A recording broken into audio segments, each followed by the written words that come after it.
कथा अनंता कहे सुने बहुविध सत्संगा। हरि अनेक है, कथा अनेक है। हरि अनेक, हरि कथा अनंता। कथा का कोई अंत नहीं होता है। कई लोग कहते हैं कि भागवत समाप्त हो गई। भागवत कभी समाप्त नहीं हो सकती। हम समाप्त हो जाएंगे, हमारे पूर्वज समाप्त हो गए, आने वाली पीढ़ी समाप्त हो जाएगी, भागवत समाप्त होने वाली। कथा कभी समाप्त नहीं होती है, विश्राम होती है, फिर पुनः से प्रारंभ हो जाएगी। जैसे हम और आप विश्राम करते हैं शाम को, तो सुबह जग जाते हैं। और समाप्त का मतलब ये है कि दुनिया छोड़ जाए, मर गए तो मानो समाप्त हो गए। तो जो कथावाचक लाइव देख रहे हैं उन तक संदेश पहुंचाएं कि मंच पे बैठ के कभी ये ना कहे कि कथा समाप्त हो गई है। ये पाप कमाते हैं लोग। कथा विश्राम लेती है, रात्रि भर विश्राम लेती है, सुबह से फिर से जग जाती है, संदेश मिलने लगता है। हम और आप विश्राम लेते हैं रात्रि में, लेकिन समाप्त नहीं होते हैं। तो जीवन में हमें आपको सत्संग मिलना है। तो गोस्वामी जी लिखते कि हरि अनंत है। परमात्मा के कई दरबार लगे हुए हैं, कई मंदिर बने हुए हैं। हरि अनंत और कथा अनंत। कथा अनंत है, उसका कोई अंत नहीं है। कथा का अनंत। हरि अनंत, हरि कथा अनंता। कहे मैं कह रहा हूँ, सुने आप सुन रहे हैं। कहे और सुने बहुविध सत्संगा। यहाँ बहुत सुंदर गूढ़ रहस्य है, यहाँ समझने का प्रयास करना। गोस्वामी जी ने कितना छुपा के रखा है। सब संता, ये सब संत हैं जो हरि की चर्चा में बैठे हैं, वो सब संत हैं। वो सब कौन है? संत हैं। और यहाँ संत रूप मिला है। हम संत होने के आए हैं तो राक्षस बनने की कोशिश कदापि न करें, बिल्कुल ना करें। बगल वाले को बैठ के बात करते हैं, गलत चर्चा करते हैं, तो उनको भैया 2 घंटे सत्संग मिलना है और 2 घंटे सत्संग हमें मिला है। वो सत्संग हमारे जीवन के लिए कल्याणकारी है। इस आश्रम में कोई दवाई नहीं बांटी जाती है। अभी हमारा भ्रमण चल रहा है 180 गांव का। तो कल में भ्रमण में था इधर सखीर क्षेत्र में एक गांव था नंदपुर खोड़रा। गांव का नाम भी है खोड़रा, बच्चे भी उसकी ऐसे खोड़रा। 5 कितने बजे को 5 बजे उस गांव को पहुंचते पहुंचते बच्चे आए तो ये लगा कि कितनी मिट्टी में से निकल गया। और उसी गांव के बगल में दूसरा गांव का भ्रमण था 2 किलोमीटर दूर पर कन्हौली। आए वहां से कोई कन्हौली से कोई आए? हाँ, ये भैया देखो बैठी है। उस गांव में जब हम पहुंचे तो भैया ऐसा लगा कि इस गांव के बच्चे बारात में जा रहे हैं। तिलक चंदन लगाए के एकदम बड़ा अंदर से मन प्रसन्न हुआ। हमने कहा देखो ये संस्कार है। जब हमारे संत आ रहे हैं, गुरु आ रहे हैं, तो हमने खुद भी स्नान नहीं किया और बच्चों को भी स्नान नहीं कराया। तो क्या है, यहाँ कोई दवाई नहीं बांटी जाती है। वहाँ कुछ लोग कहने लगे महाराज जी थोड़ा हमें देख लो, हमें दिक्कत रहती है। तो हमने कहा दवाई का बैग आश्रम पे भूल गया। हमने कहा कि दवाई का बैग है हमारा, वो धोखे से आश्रम पे छूट गया। बोले फिर? तो हमने कहा मंगल पाना तब बैग खोले। नहीं भक्ताए तो एक करके जल्दी से मिलवा दो, कम से कम आशीर्वाद भी दे दे। कितने लोग कल शाम का ध्यान ये साथ इतने लोगों से शाम को मिले हैं। अब सबसे बड़ी बात तो ये शाम को उतरे आए हाथ नहीं भैया, और शाम को भंडारा पाया था, आंधी नदी स्वयं प्रसाद पाया, लेकिन गुरु जी को नहीं खिलाया। हम तो रात भोजन से मारे गए भैया, क्योंकि 12 बजे के बाद मंगल का दिन लग जाएगा, हमें भोजन कहाँ से मिलेगा। और ऐसा पता नहीं क्या हो गया, 3 दिन से आश्रम का भोजन नहीं मिल रहा खाने का। 3 दिन हो गए साहब। परसों एक जगह दावत है तो हमने आश्रम मना कर दिया। हमने कहा हम 14 लोग साथ चलते हैं गाड़ियों में, तो हमने कहा भोजन न बनाना, हम लोग जगह प्रसाद पा के आएंगे। और जैसे ही प्रसाद पाने के लिए बैठे, सामने जैसे तो भोग लगाते समय एकदम उसमें तो दुर्गंध निकली। तो हमने कहा भैया इसमें तो प्याज पड़ा हुआ है। वो लोग बोले नहीं नहीं गुरुजी नहीं नहीं। अरे हमने कहा भैया पता करो रसोई में जाके, अब उसमें प्याज निकल आया तो भोजन कहाँ से करेगा। अब 2-4 बच्चे थे, उन्होंने 2-1 ने खा लिया, बाकी ना इन्होंने खाया, ना छोटे महाराज जी ने, ना बड़े महाराज जी ने, ना हमने, ना किसी ने भोजन नहीं किया। और फिर आश्रम पर भी नहीं फोन किया कि भोजन पका देना, नहीं तो बात बिगड़ जाएगी। फिर आश्रम वाले कहने पहले मना कर दिया, तो रात 11 बजे फोन कर दे भोजन पका दिया। हमने बच्चों से कहा हमने कहा आज भजन जाते करना, तो उसी भजन को आज आराम से आनंद ले। उससे एक दिन पहले एक आवाज की धरती पे गए, वहां से वापस आ गए। इन्होंने कहा सब बच्चों ने कहा भैया खिचड़ी खाएंगे, इन्हें तो खिचड़ी मुबारक हुई, हमें बहुत मुबारक है भाई। तो पता नहीं 3 दिन हो गए भैया भोजन नहीं मिल रहा और कोई पूछ भी नहीं रहा। कितने लोग आए, इन्होंने ये नहीं पूछा महाराज जी भोजन करेंगे या नहीं करेंगे। अब आगे मंगल, और मंगल का हमारा व्रत रहता है। मंगल की तो यहाँ तक कोशिश है बाबा गर्मी ज्यादा ना पड़े तो हम तो नहीं पीते मंगल में, इतना व्रत हमारा हार्ड है मंगल का। मंगल दिन तो हम जल भी घूट नहीं लेना चाहते कि घूट जल भी ना ले, माइक को बराबर ऐसे बोलते रहते, व्रत पूरा हो जाए। लेकिन सबसे बड़ा हमारे पास ताली से मतलब है, बोले क्या मतलब है तुम आज मिले हुए ना मिले हुए खाने भैया। हम भोजन के लिए नहीं आश्रम में रुके हैं, हम कुछ पेट भरने के लिए रुके हैं। आपको एक बात बताएंगे तो आप आश्रम में सारे सिक्योरिटी वाले परमानेंट रहते, बहुत बच्चे रहते हैं, आश्रम वाले सब महिला पुरुष। सबसे बड़ी बात ये है कि आश्रम बनाए 8 साल हो गए और 8 साल में आज तक मैंने कभी भी किसी भी बच्चे के शाम को 1 गिलास दूध मंगा के नहीं पिया। आज तक 8 साल हो गए, कभी भी किसी भी प्रकार से आप मिष्ठान वगैरह लाते हो, इन बच्चों से कहते हैं ऑफिस में ले जाओ, दरबार तक पहुंचे तुरंत से बांट देना, नहीं तो खराबी हो जाएगी, हम तो खा नहीं पाएंगे, क्योंकि हमें भोजन की भूख नहीं रही है। सच तो ये है कि हमें भोजन की भूख बिल्कुल नहीं रही, भूख लगती भी नहीं हमें। एक ही भूख है, उस मालिक से दिन और रात एक ही प्रार्थना करते हैं, इस दरबार में जो भी आए ये मालिक उसका कल्याण कर देना, बाकी और कोई इच्छा नहीं है। अब तो चेहरे पे हमेशा खुशी रहती है साहब, अब कोई इच्छा नहीं है, सारी इच्छाएं भर गई। एक शौक था चढ़ा था हमें बहुत ज्यादा, हमें एक शौक सबसे ज्यादा चढ़ा था, पता क्या, गाड़ी लेने। गाड़ी लगी पूरी रहती खड़ी कर दी हमने, क्या तो ड्राइवर कम पड़ गया, अब वो सब पूरा रह गए। ये सोचते थे कि गाड़ी आश्रम की 7 चले 10 चले तो आश्रम की होनी चाहिए, वो धीरे धीरे ले लेके इस साल एक अगली साल 2 इस साल ले लेके लाइन लगी गाड़ियों के साथ। अब वो भी सोना चांदी हम पहनते नहीं, वस्त्र पहनते, प्रभु की कृपा से साल 2 साल बनवा लेते, बिना भेंट तो क्या करूंगा।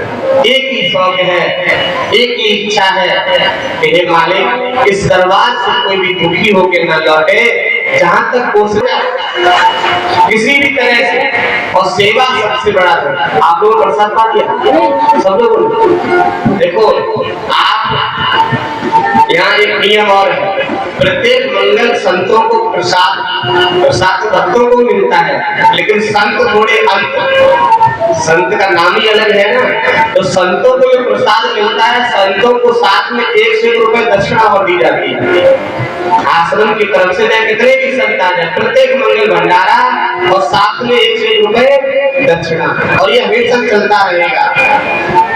आने वाले कुछ ही मंगल के बाद अभी जो आप लोग मैंने देखा सुबह उठा तो थोड़ा सा लगा कि इतने लोगों ने प्रसाद पाया और पत्थर का ढेर लगा दिया, लेकिन सुबह किसी ने ये कहा कि लाओ सफाई बंद कर दे। अब तुम जब तुम्हारी विदा हो जाएगी, शाम को तुम्हारी विदा हो जाएगी, और रह जाएंगे कौन? बाराती भाग जाएंगे, फिर घराती बाराती तो चले जाएंगे, रह जाएंगे घराती, तो घराती अपनी सफाई करेंगे। हमारे आश्रम के महंत बूढ़े बाबा जी और परमनगर के बाबा दोनों लोग इतना डांटते लोगों को, फिर भी सुबह में सुन रहा था परमनगर के बाबा माता जी पे चिल्ला रहे थे, और वो माता जी लौट के जवाब दे दिया।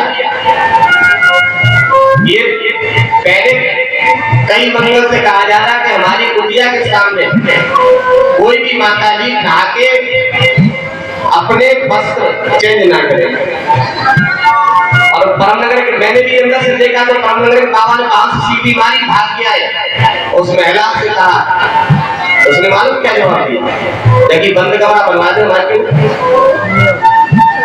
अब होश होना चाहिए माताओं को कि कितनी बाथरूम बनी हुई है परिसर, बंद बाथरूम में बिल्कुल गेट बंद है जिसमें आप स्नान कर सकती माताएं, और तुम सबके बीच में खड़े होके कपड़े बदल रही हो, तो तुमने तो शर्म अपनी बिल्कुल खुदी पे टांग रखी है क्या? प्रेमपुरा धाम सरकार में आओगे तो इन संतों की इनकी बात माननी पड़ेगी ना, बिल्कुल मत आओ। जब कोई रिश्ते है तो नहीं चलानी, कम से कम इतना तो शर्म होनी चाहिए, इतना तो होना चाहिए कि हम पुरुषों के सामने वस्त्र चेंज किया तो व्यवस्था ना होता, यह तो व्यवस्था ना हो। उधर इतनी टोटी और इतनी बाथरूम बनी कि 10 लोग नहा सकते साथ एक साथ में, लेकिन फिर भी क्या है, ये संस्कार नहीं मिले, हम सत्संग से नहीं जुड़े ना, हमारे अंदर अभी भी गंदगी भरी पड़ी है। अगर सत्संग से जुड़ जाएंगे, मैं अपनी बताऊं क्योंकि आज तक किसी ने भी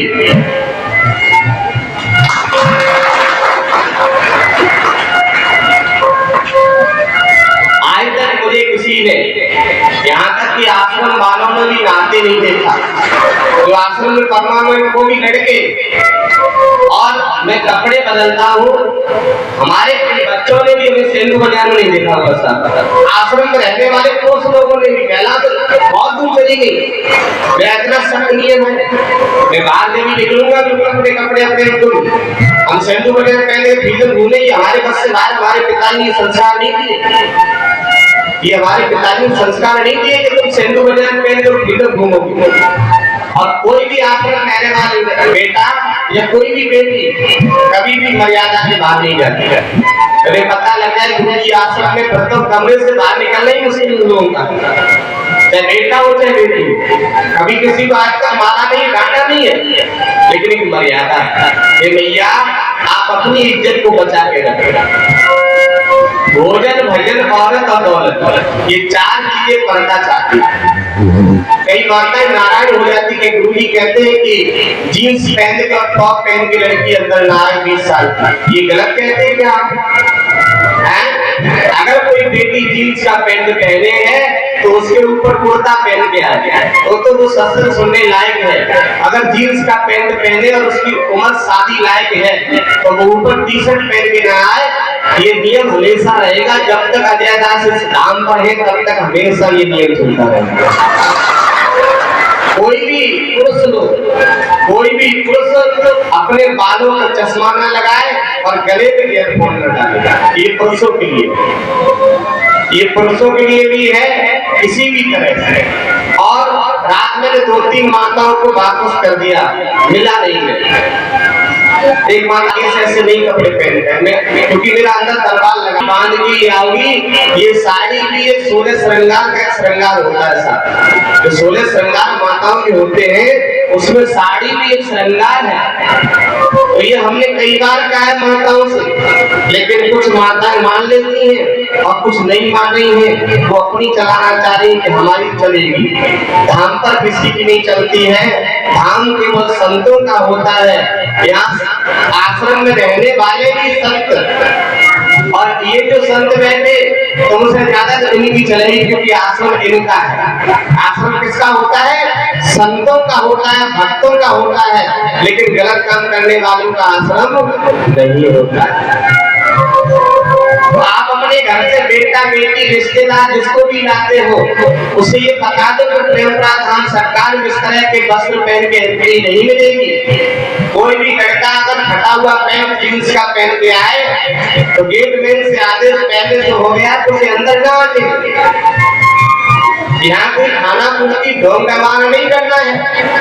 यहाँ सच्चा दरबार है बाबा और मैया का, और ये आज से नहीं चल रहा है, 2016 से चल रहा है साल। आज 8 साल हो गए दरबार चलते चलते। 8 साल में आज तक किसी भी भाई बहन के साथ किसी भी प्रकार से कोई गलत नहीं हुआ। किसी भी प्रकार से आज तक किसी ने हाथ नहीं उठा पाया।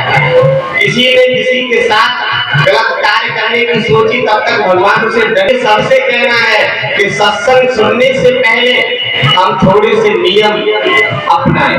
थोड़ा सा देखो, वो माँ बहुत अच्छी लगती है जिस माँ के सर पर पल्लू हो। शादी होने के बाद जिस माँ की मांग में सिंदूर भरा पड़ा हो और सर पर पल्लू है तो वो माँ बहुत अच्छी लगती है। संत से दुआ देते माँ तो हमेशा स्वादिन बनी रहना, तेरा स्वाद हमेशा ऐसा ही गीता जागता बना रहना। कभी भी सबसे पल्लू नहीं करना चाहिए। एक बार में फिरोजाबाद में साहब एक गेस्ट हाउस में एक बेटी की शादी थी। एक श्रीमती जी वहाँ भोजन कर रही थी, हाथ में प्लेट है, एक हाथ में फोन है तो फोन कर रही है, थाली पकड़ी हुए वो धीरे धीरे आगे बढ़ी। पल्लू उनको था नीचे पहुंचा तो काम कर रहा तो भैया ऐसे पल्लू की सरल पे कहीं ना वो पल्लू ऐसा है तो महाराज जी में होश नहीं रहा। और तब तक एक बच्चा पुलाव चावल होता है, चावल और पनीर खा के प्लेट डाल दिया उसने। और वो श्रीमती फौरन पता नहीं उनके किनको फोन आएगा, तो आप सब समझदार किनको आओ वो दीदी को गई उन्हें यही होश नहीं रहा, प्लेट को भी क्रॉस कर रही। उन्होंने सोचा प्लेट पड़ी, प्लेट पे एक पैर इधर एक पैर उधर, लेकिन वो पीछे पल्लू था उनका। उसने पल्लू ने प्लेट पे ऐसा पोंछा लगाया कि वो बैटर नहीं होता, उसे धुली नहीं पड़ी, अपने आप पर साफ नहीं। अब वो पल्लू में इतनी गंदगी भरी। कभी भी स्वाधीन माँ को, स्वाधीन स्त्री को अपने सर से पल्लू किसी भी क्षेत्र में उतारना नहीं चाहिए। जहाँ भी जाए वहाँ पल्लू बोलो बोलो। देखो ये बात में अचानक से कह रहा हूँ, ऐसा नहीं कि पहले से किसी ने कह लिया, लेकिन मेरी पूरी उम्र 74 साल है और आज भी भैया हमारी चादर ओढ़ के बैठे। माँ हमारी आश्रम से कभी कहीं हम भेजते हैं दर्शन के लिए कहीं, तो यही कहीं हमसे ये बुढ़ापे का समय भी ये सिखा रहा है कि माताओं को कैसे रहना चाहिए। अगर तुम चादर नहीं ओढ़ के आती हो तो कम से कम अपने सर पर पल्लू तो जरूरी है या नहीं है? हाँ जी है ना जी है। सर पर पल्लू भैया बहुत जरूरी है। यहाँ तक सर रखो अपना। सभी माता जिनकी शादी विवाह हो गया है वो सभी, और जो कन्याएं है अभी अनमैरिड हमारी बिटिया है, कोई भी बेटी बिना दुपट्टा के ना आया करें। बिना दुपट्टा के कोई भी बेटी ना जाया करे कहीं भी। स्टॉल दुपट्टा चूड़ल जो भी होती है सुन रहे हो, वो बहुत जरूरी है। ये हमारा एक सबका। देखो रावण ने जब जैसे ही सीता जी पे वार करना चाहा तो सीता जी ने जमीन से तिनका ले लिया। क्या ले लिया? एक तिनका और बीच में खड़ा कर दिया। ये हमारा पल्लू, हमारा दुपट्टा, हमारी चूड़न उसी सीता जी के तिनका की तरह हमारे ऊपर रक्षा करेगा। अगर हमको दुपट्टा हमारे ऊपर है तो वो चूड़न पर भगवान कृष्ण अपना चीर बढ़ा देंगे और दुशासन परास्त हो जाएगा, तुम्हारा कुछ बिगड़ने वाला। और जब हमारे बदन खुद ही खुला होगा, हमारा बदन खुद ही खुला होगा, तो फिर कीचड़ की गलती का राक्षस की गलती क्या है? इसलिए मर्यादित रहो। तो सत्संग यहाँ चल रहा था भैया कि सुमति और कुंती दोनों सगी बहन है, और सुमति और कुंती दोनों बहनों ने एक बार आपस में लड़ाई हुई, और यहाँ तक लड़ाई हुई कि दोनों बहन लड़ते लड़ते अपने पिता ब्रह्मा जी के पास पहुंची। और जब पिता ब्रह्मा के पास पहुंची तो ब्रह्मा जी ने पूछा दोनों से कि कैसे आना होगा। बड़ा ध्यान से वाणी सुनना, जिनके घर में धन नहीं रुकता वो जरूर सुने, ऐसा नहीं रुकता। हम दोनों में अच्छा कौन लगता है? ब्रह्मा जी ने कहा तुम दोनों ही अच्छी लगती हो, सुमति भी अच्छी लगती है और कुंती भी अच्छी लगती है। नहीं नहीं, ऐसे काम नहीं चलेगा, एक को बताओ दोनों में कौन अच्छा लगता है। फिर से ये प्रश्न किया तो ब्रह्मा जी ने कहा तुम दोनों ही अच्छी लगती हो। कि नहीं पिताजी, एक को बताओ कौन अच्छा लगता है। दोनों में आपस में तनाव हुआ। ब्रह्मा जी ने कहा ऐसा करो, सामने रोड चलता है, उस रोड तक दोनों चल के जाओ, लौट के आओ, तब मैं देखता। सुमति और कुंती दोनों रोड तक चल के गई और वापस लौट के आई। जब वापस लौट के आई तो ब्रह्मा जी हंसने लगे। दोनों ने पूछा पिताजी क्यों हंस रहे? ब्रह्मा जी कहने लगे अरे तुम तो दोनों ही अच्छी लगती हो। कि नहीं नहीं पिताजी, बात नहीं बनी, आज एक को तो बताना ही पड़ेगा दोनों में से एक कौन अच्छा लगता है। तब ब्रह्मा जी ने कहा कि सुमति, हे सुमति, तुम आते हुए अच्छी लगती हो और कुंती तुम जाते हुए अच्छी लगती हो। सुमति तुम आते हुए बहुत अच्छी लग रही थी और कुंती तुम जाते हुए बहुत अच्छी लग रही थी। जिसके जीवन में सुमति आ जाए उसके जीवन की जय जयकार है, और जिसके जीवन से कुंती चली जाए उसके भी जीवन की जय जयकार हो जाए। तुम सुमति आते हुए बहुत अच्छी लगती हो और कुंती तुम जाते हुए बहुत अच्छी लगती हो।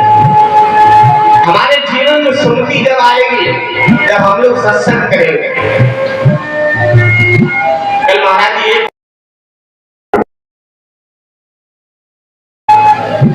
गांव का नाम था सबलपुर, सखी प्रकाश। एक भक्त हमारा वो साइकिल स्टैंड पर, गाड़ी स्टैंड पर बराबर सेवा करते हैं। दो भाई, और पता लग गया कि गुरु जी आने वाले हैं। तो महाराज जी 2 किलोमीटर दूर से नंगे पैर, और गांव की मैया और भैया सब 2 किलोमीटर दूर से ताली बजाते हुए, फूल बरसाते हुए वहां से 2 किलोमीटर दूर से हमें अपने कुटिया तक ले गए। और दोनों भाइयों में इतना प्रेम, परिवार सत्संगी है, कोई गलत खान पान नहीं है, और संतों की कृपा बरस रही। हमारे घर में सुमति जब भी होगी जब हम संतों से जुड़ेंगे, महात्माओं से जुड़ेंगे। हमारे गांव के पास में महात्मा जी कुटिया बना के रहते हैं। हमें ये मतलब नहीं है कि महात्मा जी कहाँ के हैं, लेकिन हमें उनके पास जाना चाहिए, उनके प्रवचन सुनने चाहिए और अपने जीवन में धारण करने चाहिए। आपका कल्याण हो जाएगा। जब तक सत्संग जीवन में नहीं है तब तक पता नहीं हमारा कितना काम बिगड़ जाए। एक उदाहरण दे दूं आपको। मैया कैकेयी के भवन में, मैया के भवन में, उसी भवन में अधर्म रूपी मंत्रा रहती है। उसी भवन में अधर्म रूपी मंत्रा रहती है और उसी भवन में सत्संग रूपी भक्त रहते हैं। बड़ा ध्यान से सुनना। माँ कैकेयी के भवन में, अयोध्या में, उसी भवन में सत्संग रूपी कौन रहते हैं? भरत जी। और उसी भवन में अधर्म रूपी कुटिल रूपी कौन रहती है? मंथरा। लेकिन जब तक सत्संग अपने घर पर है, जब तक भरत जी अपने घर पर हैं, तब तक उस कुटिल रूपी मंथरा की एक भी चलने वाली नहीं है। जब तक सत्संग घर में रहा, जब तक भरत जी अपने घर पर रहे, तब तक उस मंथरा का एक भी बाण नहीं चला। और जैसे ही वो सत्संग अपनी ननिहाल चला गया और तुरंत मंथरा ने अपना बाण छोड़ दिया और राम और लक्ष्मण का वनवास करा दिया। कब? जब वो सत्संग अपनी ननिहाल चला गया स्वामी जी, तब। क्या पहले मंथरा नहीं थी? मंथरा पहले भी थी, लेकिन पहले सत्संग था उस घर में, उस घर में भरत जी मौजूद थे, तो उसका बाण काम नहीं कर रहा था। और जैसे वो सत्संग अपनी ननिहाल के लिए चला गया, तो उस कुटिल रूपी मंथरा ने अपना बाण छोड़ दिया।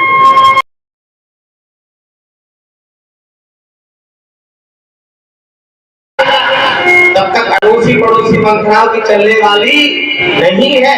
और जैसे घर से सत्संग निकल जाएगा, फिर तो मन बहुत जरूरी है। कई माताएं कहती हैं गुरुजी पिलानो पड़े तो हम कहते हैं यहाँ का हॉस्पिटल समझ के आई हो, फिर आनो पड़े जब समय मिल जाए। हैं? ये सत्संग रूपी धन कमा लो भैया, बाकी सब बट जाएगा। आए हो जिस घाट से जाओगे उसी घाट, अपने अपने कर्म से हो जाओगे बारह। सबको जाना है, लेकिन ये धन बट जाएगा, गाड़ी घोड़ा बट जाएगा, खेती खलियान दुकान मकान सब बट जाएगा। लेकिन जो अंतर की कमाई कर लोगे, वो मंत्र से, वो सुरती का ध्यान लगा के कमाई कर लोगे, वो बढ़ने वाला और वही आपको शांति दिला पाएगा।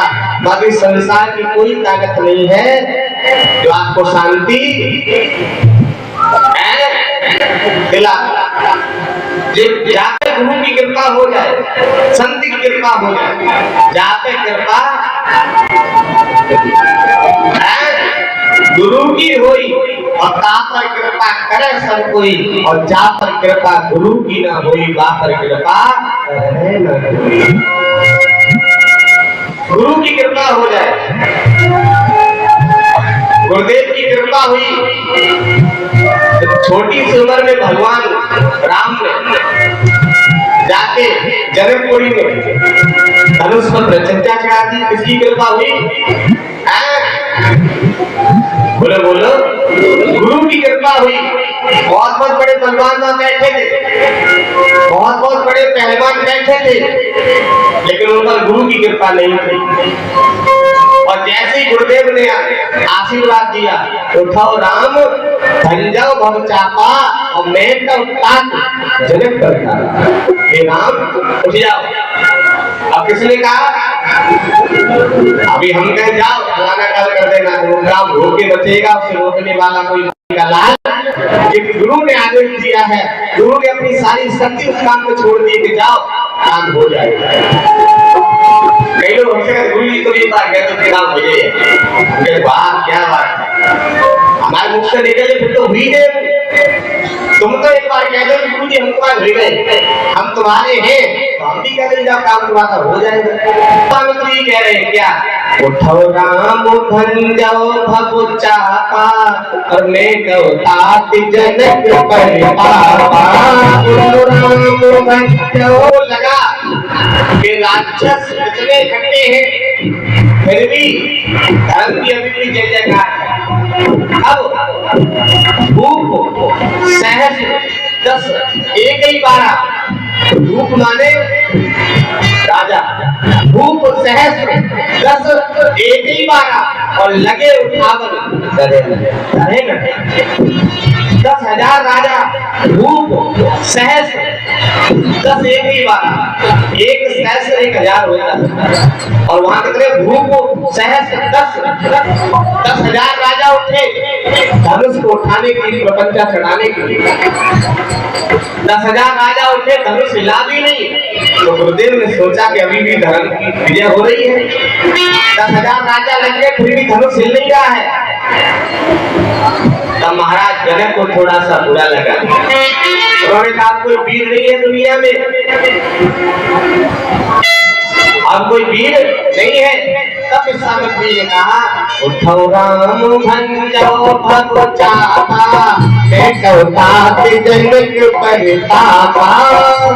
राम भंजो भव चापा, देखो तात जनक परितापा।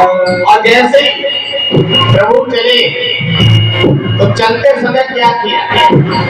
ऐसा नहीं कि आपको छोड़ के तुरंत पहुंच गए हो, नहीं। क्या किया? बोलो बोलो।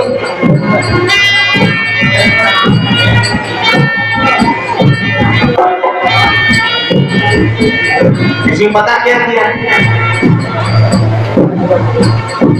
बोलो बोलो।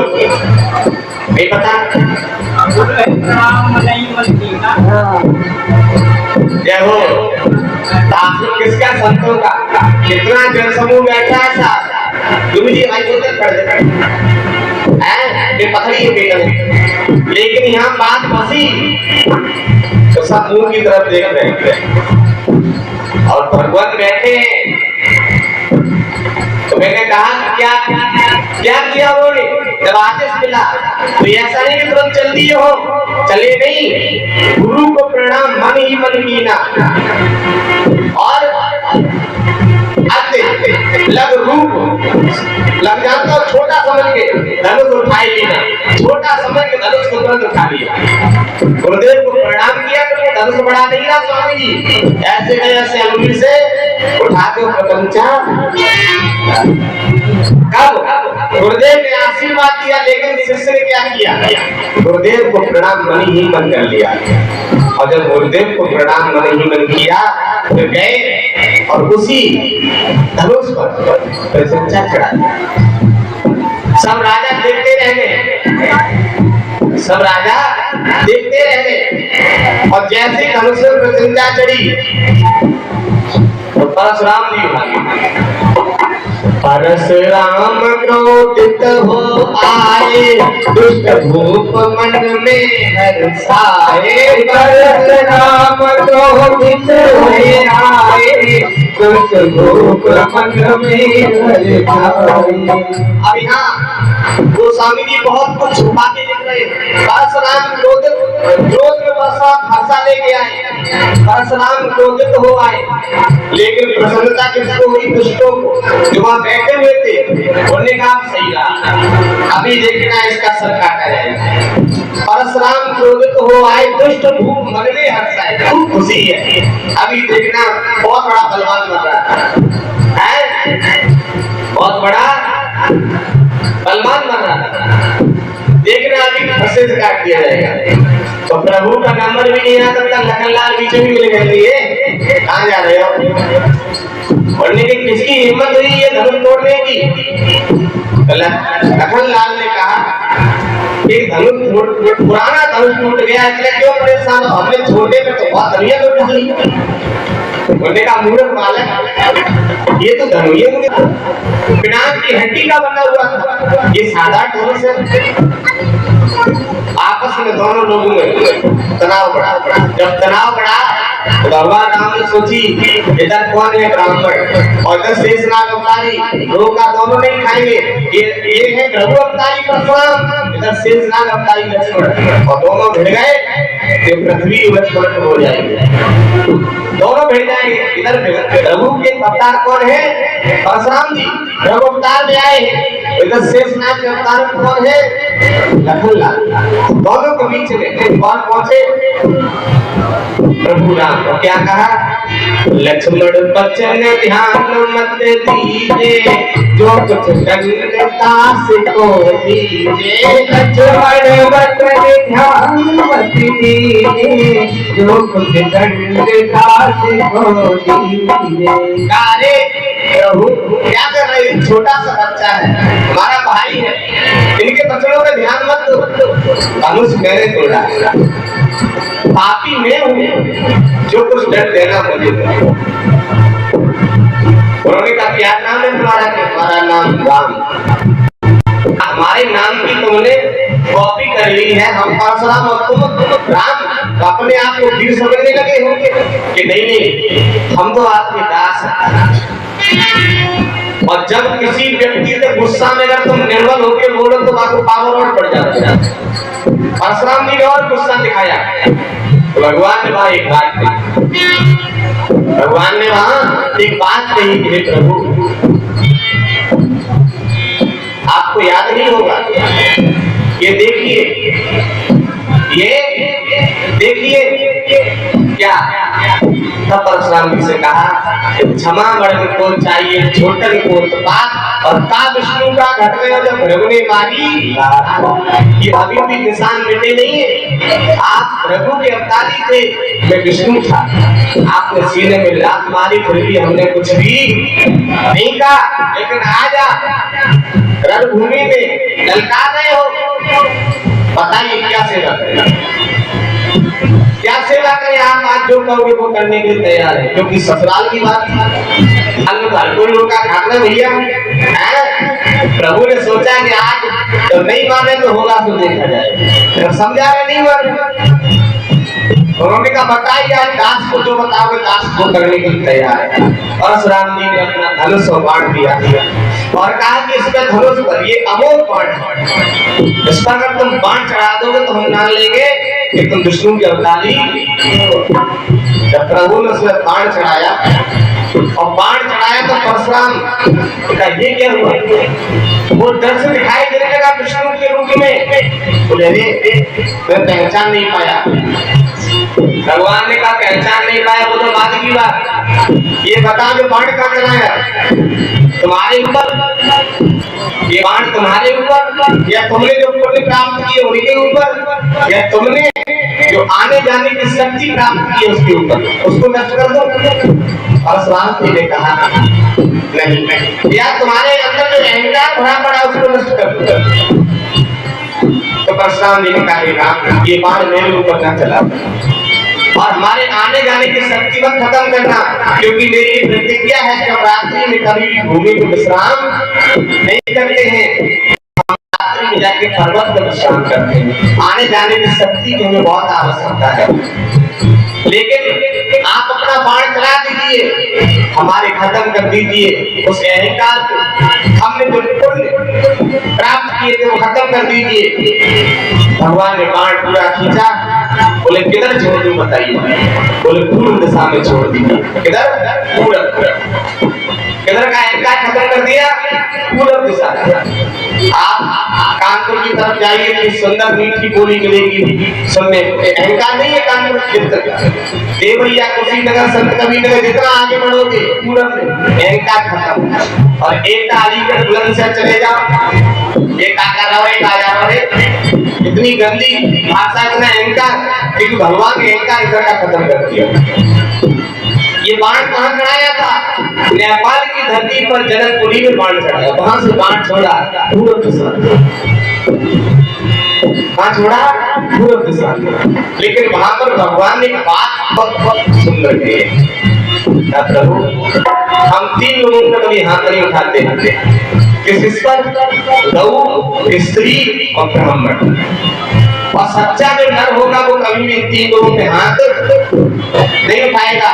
गौ, स्त्री और ब्राह्मण पे कभी भी किसी को हाथ नहीं उठाना चाहिए। ये हमारे पूजनी हैं, इन पर हाथ बोलो नहीं उठाना चाहिए। लेकिन आज कई लोग ऐसा करते हैं कि धोखा मिल जाए तो गाय को भी पीट दे, और धोखा लग जाए तो पत्नी को भी पीट दे, मौका लग जाए तो ब्राह्मणों में गुस्सा मारते हैं। इन तीन लोगों को भी हाथ नहीं उठाना चाहिए। गोस्वामी जी कहते हैं क्या? जो जानते हो जनाई, जानत तुम्हें हो जाई। जो जानते हो जनाई, जानत तुम्हें हो जाई। वो स्वामी जी लिख रहे हैं कि जानने योग्य हो से ज्ञान का तो उसे जानकारी का वो कौन होगा? वो केवल एक मनुष्य होगा। 84 लाख योनियां है महाराज जी, अन्य पिंड के ऊपर अगर 4 खाने हो, 4 खानों में एक मनुष्य योनि है, सबसे सर्वश्रेष्ठ है हमारी आपकी योनि, इसे जानने के योग्य है। मनुष्य वो कार्य कर सकता जो पशु नहीं कर सकता, पक्षी नहीं कर सकता। योनि जो जाना है देवो जनाय जानत तुम्हें हो। लेकिन वो गोस्वामी जी कहते हैं कि मनुष्य जानने सपने अनेक प्रकारा मोहन साजक सोनिहारा देखे अनेक प्रकारा मोहन साजक सोनिहारा देखे सपने अनेक प्रकारा मोहन साजक सोनिहारा। इस मोह के पूरा जग सो रहा है और देख सफल बोलो अनेक प्रकार के सपने देखता रहता है। रात को सपने देखता है, इतनी मोटी मोटी 2 चैन मिल गई, 2 जंजीर, 12 अंगूठी है, 20 लाख रुपया, 2 स्कॉर्पियो गाड़ी करवा देते। कब देखा? अनेक प्रकार का सपना। लेकिन जैसी आंख खुली तो टूटी साइकिल दरवाजे पे खड़ी दिखाई थी। वो कहते ये क्या? वो सब कहां चला गया? वही गोस्वामी जी कहते कि वो हमेशा जब सोवन हारा और देखा सपन अनेक प्रकार के सपने में पड़ा हुआ है। उससे का सपना जब ही साकार होगा जब वो किसी संत से चिपक जाएगा। जैसे चिट्ठी होती, चिट्ठी कितने लोगों ने चिट्ठी देखी है? चिट्ठी देखिए, चिट्ठी जो होती है और चिट्ठी के मन में ये आए कि हम दिल्ली जाएंगे, क्या जाएंगे स्वामी जी? बोलो चिट्ठी ये सोचेगा हम दिल्ली जाएंगे, दिल्ली। लेकिन चिट्ठी जब तक दिल्ली पहुंचेगी तब तक 20 बार मर जाएगी, जन्म लेगी तब दिल्ली, यहाँ से चलेगी तब तक कोई लात रख देगा, मर जाएगी, फिर गाड़ी चढ़ जाएगी, मर जाएगी, कई बार जन्म लेना पड़ेगा तब वो दिल्ली पहुंच पाएगी। और कोई चिट्ठी किसी दिल्ली जाने वाले के कपड़े में चिपक जाए तो 5 घंटे में दिल्ली पहुंच जाएगा। इसी तरह ये मनुष्य चोला मिला है आपको, आप सोचते हो भगवान की प्राप्ति कर ले, अजय दास महाराज जी की तरह हमारी बात होने लगे भगवान से, बोलो तो आपको कई बार बनना पड़ेगा, कई बार जन्म लेना पड़ेगा। और अगर आप जैसे वो चिट्ठी 5 घंटे में दिल्ली पहुंच सकती है, इसी तरह मनुष्य योनि जो आपको मिली है, आप किसी गुरु से चिपक जाइए, संत से चिपक जाइए, उसके वचन अपने अंतःकरण में उतार लीजिए, इसी जीवन में परमात्मा का दर्शन करा देंगे। इसी जीवन ईश्वर का दर्शन हो जाएगा, इसी जीवन। लेकिन कब होगा? उसके लिए गोस्वामी जी लिखते हैं, निर्मल मन जन सोई मोए पावा, मोए कपट गल चेतन भावा। निर्मल मन जन सोई मोए पावा, मोए कपट गल चेतन भावा। निर्मल तो जानते होंगे, क्रोध न आए, सहनशीलता, परोपकार, ऐसे इंसान क्या कहते हैं? निर्मल। निर्मल और मन बिल्कुल पवित्र हो, निर्मल मन जन, यह समझने का प्रयास करना। पहले निर्मल मन हो वो जन, जिसका निर्मल मन है वो जन, पहले जन नहीं लिखा है, जन बाद में लिखा है। निर्मल मन जन सोही मोहि पावा, और मोहे कपट छल छिद्र न भावा। ये लोग हमें भाते नहीं है, जिनके अंदर कपट है, छल है, बुराइयां भरी पड़ी, कुरीतियां भरी पड़ी है, विचार भरा पड़ा है, वो लोग हमें भाते नहीं है, वो हमें नहीं भाते हैं। वो बिल्कुल हमें कितना भी पूजा करें, खूब झंडा चढ़ाने ले जाके, लेकिन कभी भी हमको दर्शन नहीं दे सकते, क्योंकि उनका निर्मल मन नहीं हो पाया। वो वहाँ झंडा चढ़ाने जाते हैं, वहाँ भी बुराई करते हैं, गंगा नहाने जाते वहाँ भी गंदगी ढूंढते हैं, वहाँ भी गंदगी में फंस जाते हैं। ऐसे लोग हमें नहीं भाते हैं। तब भगवान लिखवा रहे, गोस्वामी जी कह रहे कि मानव को जो डंगा है ना, तो कहते भाई शास्त्र दंड है, तो हमारे शास्त्र ने हमारे बहुत गलत किया, हमारे बाप ने हमारे साथ बहुत बहुत गलत किया, हमारी माँ ने हमारे साथ बहुत गलत किया। किसी ने कुछ गलत नहीं किया, ये अपने अपने कर्मों का तुम्हें फल मिला। माँ गोस्वामी लिखते हैं, कौन काउ सुख दुख करे दाता विगत करता, कौन काउ सुख दुख करे दाता विगत मने भोग सदाता। ये हमें औजार मिले ना, आंख मिली है, मुंह मिला है, हाथ मिले हैं, कान मिले हैं, पैर मिले हैं, ये कृत रूपी जो मिला है ना, किसी को कोई सुख दुख देने वाला नहीं है। वो ना काल सुख दुख करे दाता और निजी कृति कर्म भोग सब, अपने अपने कर्मों का खुद का विधान सबको मिला, किसी को कोई देने वाला नहीं कुछ। माँ गोस्वामी लिखते कि अभी भी मानव अगर तू बदल जाए और वहां चला जाए कहाँ, सत सुधरे सत संगत पाई, पारस पारस को हाथ सुभाई, सत सुधरे सत संगत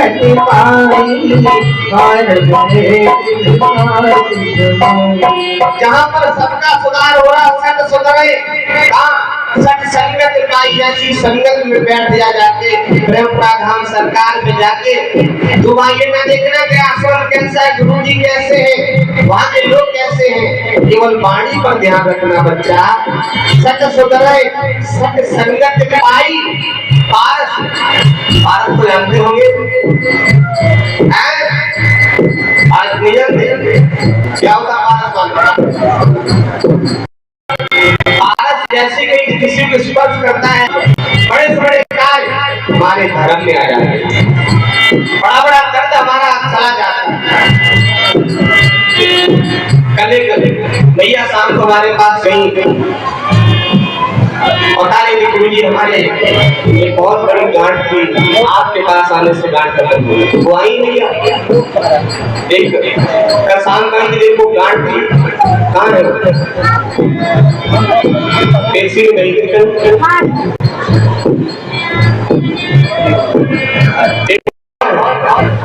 दो लोग ये बता रही थी कल की गुरु जी हमने गांठ अल्ट्रासाउंड में गांठ निकली, आपने जल बना के दिया और आपने जो नियम बताया हम सत्संग करने लगे, हमने उस दिन चेकअप कराया, हमारी गांठ खत्म हो गई। ये भैया का संदेश कल इन्होंने केसी शाम को बताया कि हमारी वो गांठ बैठ गई, पूरी गांठ खत्म हो गई। अब वो गांठ के लिए क्या किया गया, गुरु के हाथ में, और वो भी प्रेमप्रा धाम सरकार के हाथ, ये किसमें पारस है, समझने वाले समझ जाएंगे, ना समझे वो नाड़ी, मैं किसी को आशीर्वाद नहीं देता है। महाराज जी बहुत कितना भी देर रात साथ हो जाए, क्योंकि हम सोचते कि पारस ये हमारा हाथ है, भगवान ने पारस बना के भेजा है, ये खुशी को स्पर्श हो इसको हम हीरा बना, कोई हमारे पैर तक कर लेंगे ठीक हो सको, लेकिन सर पर हाथ हमारे किसी की नहीं रखते, हर किसी का अंगुली नहीं पकड़ते, अंगुली पकड़ के उसी का हम याद करेंगे जिसे हम स्पर्श कर देना, वो व्यक्ति अपना भाव मुझे दे दे, संसार की कोई बीमारी नहीं जिससे मैं ठीक न कर सकता, कोई बीमारी ऐसी नहीं है, एक बार पकड़ लूं उस व्यक्ति को और पकड़ के अपना स्पर्श कर दूं, बड़े से बड़े काम बना सकता, और बनाए हैं, लेकिन करे इस बात को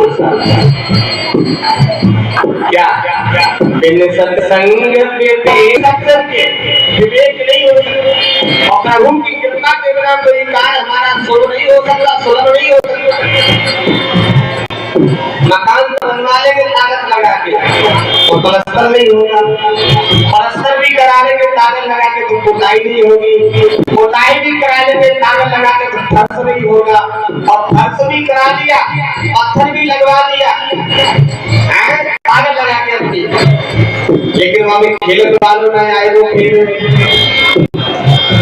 मोनिया कहाँ से लाओगे, बाकी तो कहीं ना कहीं महाराज जी सारों लेना पड़ेगा, किसी संत का आशीर्वाद लेना पड़ेगा।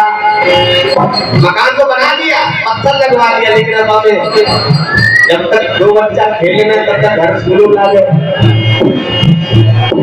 4 मंजिल हवेली बनी, उसमें कोई कोई बालक ना हो तो घर बेकार है।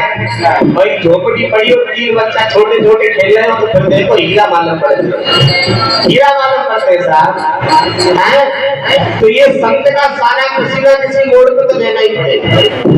प्रेमपुरा धाम सरकार में ऐसी कृपा हुई,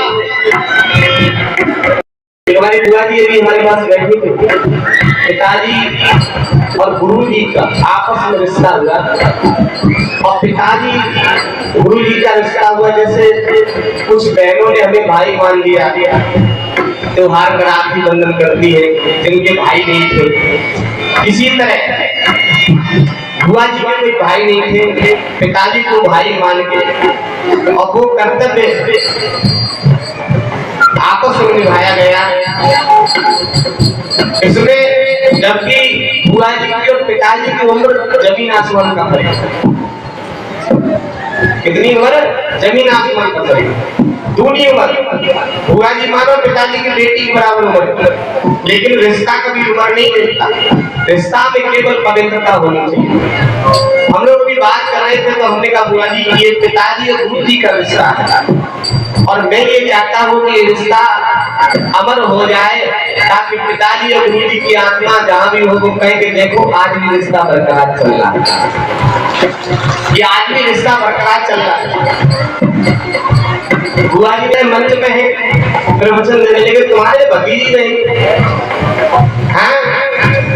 अब बुआ जी हमारी चालाक है, बुआ जी सोच रही गुरु जी को रिश्ता बना लो तो अगर छीन झपटना था तो भतीजे रहेंगे तो छीन झपट लेंगे।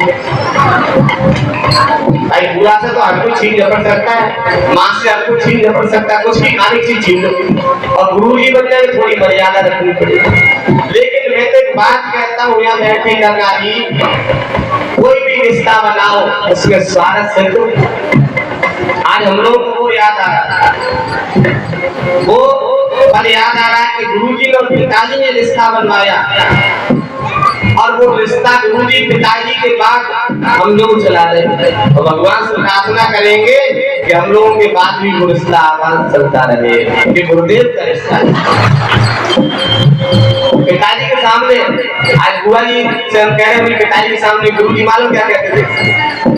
ये कहते थे पिताजी से कि बाबा जी तुम्हारे ये बेटे एकदम बहुत आगे जाएंगे। मैं सोचता था पता नहीं कैसे आगे जाएंगे, ये गुरु जी के वचन थे बहुत आगे जाएंगे। हमसे ये कहते थे कि कोई भी हमें शिकायत ना मिल जाए, बाकी तुम जो चाहोगे वो हम इनसे कह के करवाएंगे, शिकायत मत ना मिल जाए। ऐसा आशीर्वाद है, ना उनके सामने शिकायत मिली और ना उनके बाद में शिकायत मिलने देंगे साहब, ना सामने मिली ना बाद में।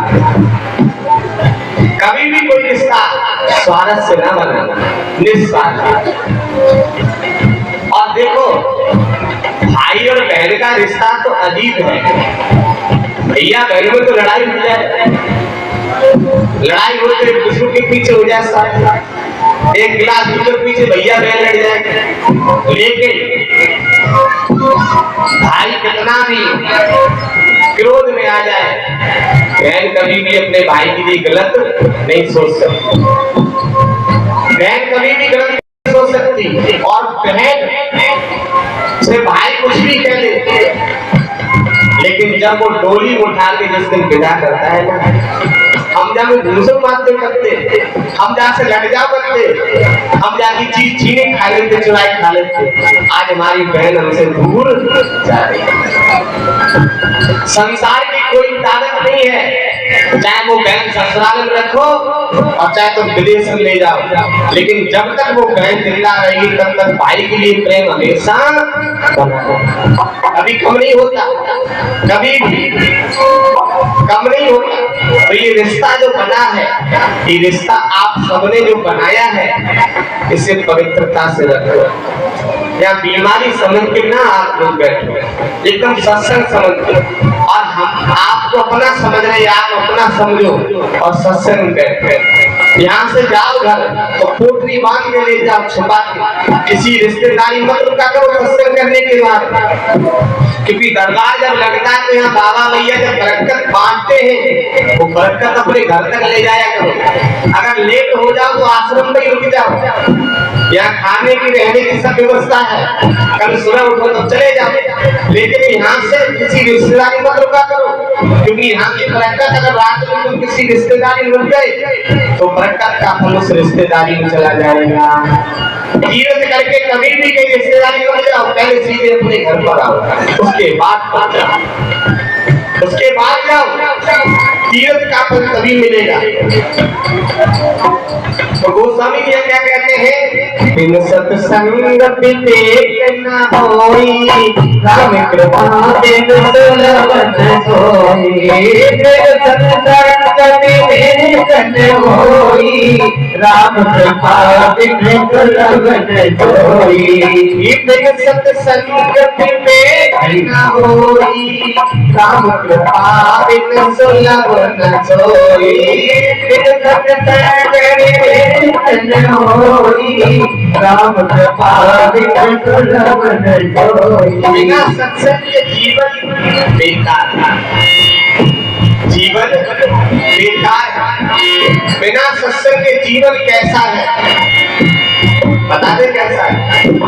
जैसे सब्जी के बिना रोटी खाई जाती है, सब्जी के बिना मिलने वाला। हमारे जीवन में सत्संग बहुत जरूरी है। अभी एक बात बताई मुझे कि छोटे वाले बेटे की एक अचानक से तबीयत खराब हो गई, तो बुआ जी भी बता रही कि घर में जो बाबा की पूजा होती है कि मैंने बाहर ले जाके और बेटे को लिखा दिया और कहा आपने किया है, अब आप जानो। अभी ये सत्य घटना है, बोली वहां लिखा दिया और कहा आपने दिया, आप जानो। और बोली थोड़ी देर के बाद वो बेटा ठीक हो गया, आज तक उस बच्चे को दवाई नहीं दिलवानी पड़ी। और कोई बेटा अगर ये डॉक्टर के पास ले तक घुमा के उसके बाद बाबा को सौंप दे तो बाबा ठीक नहीं करते। हम ये गलती कर देते हैं, मैं सबसे पहले प्रभु के चरणों में सौंप दूं कि प्रभु आपका ही है, अब आप जैसे रखो तो आपको हॉस्पिटल का मुंह नहीं देखना पड़ेगा। और जब सारे तरफ से थक जाते तो कहते भगवान अब तो तुम्हारी भरोसे तो पीछे जाते। जब दुनिया से हारी खा गया तब मेरे पास आया, मैं बुलाता रहा आजा आजा आजा, तब तुम आ जा रहा था। कहाँ? वो रोड पे मुझे पानी दिखाई दे रहा था, चमक वाला तो पानी भरा है। रोड देखा तुमने? कभी तुम रोड पे दूर देखो तो ऐसा लगता पानी भरा है, पानी नहीं है। जब तक वहां पहुंचे तब तक वो पानी खत्म। मेरे पास समुद्र था और मैं बुला रहा था आजा आजा समुद्र में आजा, लेकिन तू आ नहीं। तू चमकते हुए पानी को देख रहा था ना, वो चमकता हुआ पानी तेरा साथ छोड़ गया, अब तू मेरे पास आया मैं भी तेरा साथ छोड़ रहा। परमात्मा के पास वो समुद्र है कि जिसमें कभी भी जल कम नहीं होता, कभी भी धर्म कम नहीं होता, कभी भी सत्य कम नहीं होता। कभी भी आप बीमार पड़ जाओ प्रभु के पास, अब प्रभु के पास पहले बच्चे को लेटाओ, बीमार हो तो मैं 5 मिनट नेत्र बंद करके बैठो, देखो कितना हमें आराम लगता है, कितना आराम लगता है। लेकिन नहीं साहब, डॉक्टर के पास पहले भागी, भगवान को छोड़ दिया, परमात्मा की पूरी बरस रही। आज तो भैया भक्तों का अभी भी अभाव आने का बंद नहीं हो रहा है। ये भैया वहां तक बैठ गई, 5 लाख पूरा छोड़ कर दियो, 5 लाख से बाहर निकल गई, पेड़ के पास उधर को देखो वहां तक बैठी है सब। ये पूरी रास्ता पीछे घेर रखी है, हम कहाँ ले जाएंगे?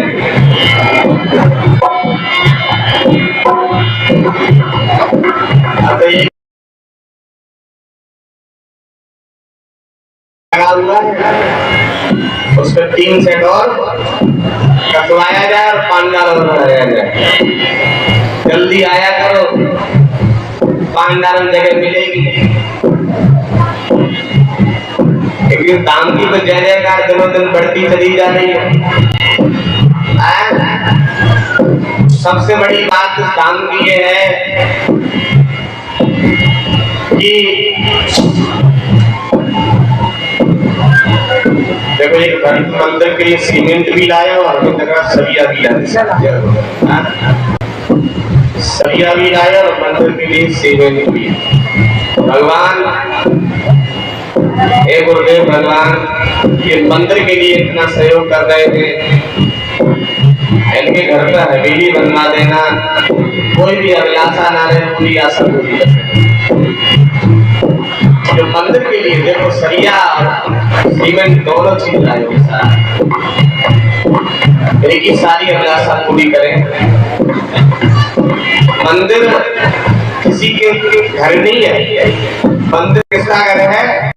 परमात्मा का, उसमें परमात्मा रहते। और उस कार्य के लिए अगर हम सीमेंट दे रहे हैं तो सीमेंट भी आटा पहना तो रोटी बना खवा देंगे, वो तो महाराज ये मंदिर भी लगे। ये मंदिर जो बन रहा है, जिसका दूसरी मंजिल का काम लग गया है, ये मंदिर 72 फीट ऊंचा है।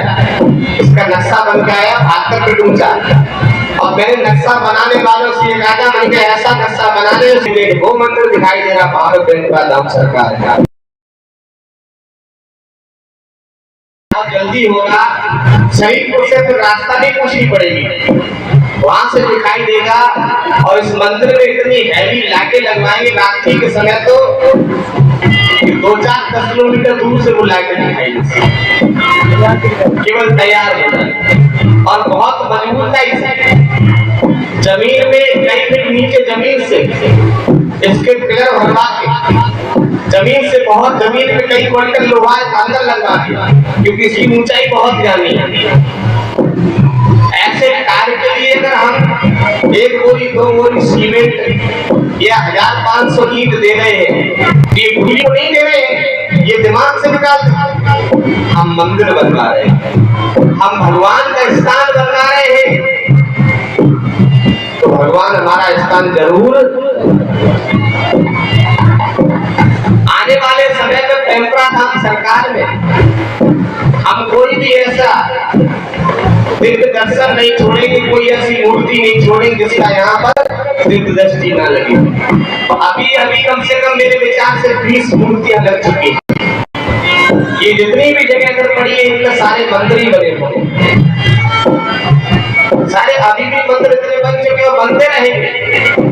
हमें कभी भी, हमने कई बार कहा, हमें प्लॉट नहीं खरीदना है, हमें रुपए की गड्डी बना के कोई प्लॉट नहीं लेना है, हमें कहीं भट्टा नहीं बनवाना है, हमें केवल 2 काम करने हैं जीवन में, एक कन्याओं की शादी और दूसरा मंदिर। अभी 6 विवाह आश्रम के कर चुके हैं।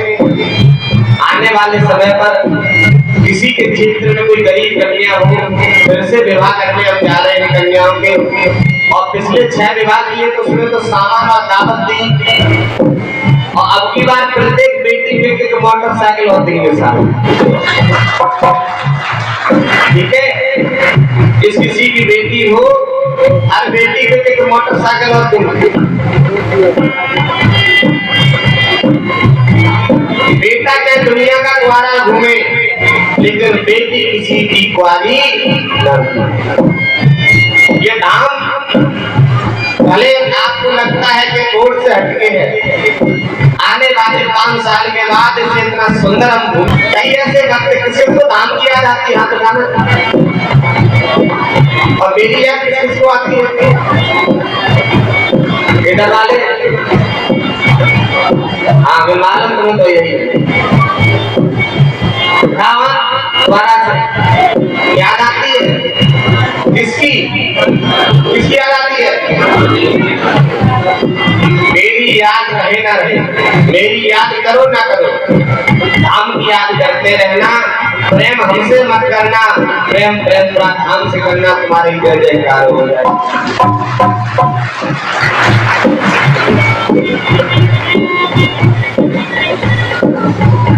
एक बिटिया भजन आया करती आश्रम की, मेरे प्यारे गुरुवर मिलेंगे सभी सभी। कहाँ है? स्कूल में। वो कहती मेरे प्यारे गुरुवर कहाँ मिलेंगे? सत्संग में। तो सत्संग में तो आप हमसे प्रेम ना करें, हमारी याद ना करें, धाम की याद करें, तो हमको धाम में मिल जाएंगे। किसी याद करनी है धाम की, दरबार की याद कर लो भैया। हम तो दरबार नहीं मिले, दुनिया में हम कहीं भी रहे, सोमवार को हम शाम को आपको पता लगे तो महाराज जी महाराष्ट्र में है, वहां से फ्लाइट से 4 मिनट में पूरा धाम आना पड़े, लेकिन हम मंगलवार को कभी भी कहीं गायब नहीं रहते। मंगल के दिन मंगलवार को हर मंगल हम यही मिलते हैं। ये कभी भी कोई गलत मैसेज कर दे तो उसके चक्कर में फंसना। मंगलवार को हम पूरे भारत का पहरा करते रहते हैं, भ्रमण कर रहते हैं, लेकिन मंगल नहीं छोड़ते, क्योंकि मंगल ऐसा दिन है जिसमें कल्याण हो रहा है, जीवों को शांति मिल रही है, लेकिन उन्हें नहीं मिल रही है जो सत्संग में आके भी कभी घूम रहे हैं, सुख सुविधा देख रहे हैं। देखो भैया, आप आश्रम में आके तो व्यवस्था आपको ही बनानी पड़ेगी। आपके बैठने के लिए बिछाई हम तो बिछाएंगे नहीं। बोलो बोलो, अगर किसी ने बिछाई है और आप बैठे हो, आपका कटौती हो जाए, कोई फल मिलेगा? कुछ नहीं, बिछाई तब आप बैठे। सत्संग ये सिखाता है कि हम कुछ ना कर पाए, थोड़ी सेवा जरूर कर लें। अब जैसे गर्मी पड़ रही है, आपको कोई काम ना मिले, एक जग या एक लोटा या एक बाल्टी, और कुछ ना मिले तो ऐसे हाथ मोजरी में जल भरो, हाथ की मुट्ठी में ऐसे जल भरो और किसी भी पेड़ पौधे में ऐसे जल चढ़ा दो।